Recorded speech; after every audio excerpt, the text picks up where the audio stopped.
One night after work, 30 years ago in Cleveland, I took the Rapid downtown, a Friday night in early December. That's how I remember it. Right after work, around 5 o'clock, 5:30, in the dark.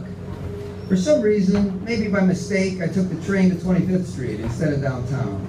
I was going, I guess, to the record store, Record Rendezvous, where Jimmy Jones presided. Maybe it was payday, and after mentally paying all my bills and figuring and refiguring my budget for the next 2 weeks, maybe I had an extra 20 to blow. I could usually manage to buy myself a record or two every couple of weeks. Anyway, I got off the Rapid at this deserted station, this deserted platform across the river from downtown, and it was snowing. I was a little lost, but not completely lost, because I could see the terminal tower across the river through the falling snow.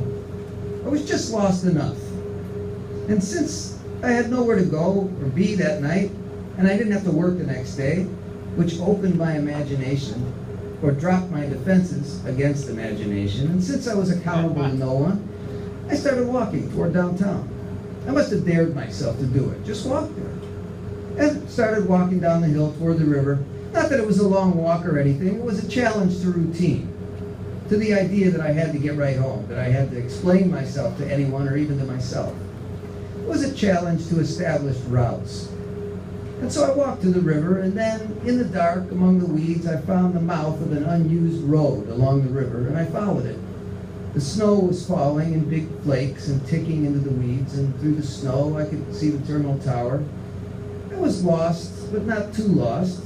And because it was Friday and payday, I was free, but just free enough to know it. I think of this as the time of Sandinista, the Clash record, but it could have been a year later. I don't remember what I bought at the record store. I don't remember being there. I don't remember downtown or by what bridge I crossed the river. What I remember is walking on a road that wasn't quite a road, through tall dead weeds with the terminal tower, through the falling snow, in the early dark of an early December Friday on what now turns out to have been one of the happiest nights of my life. Yes.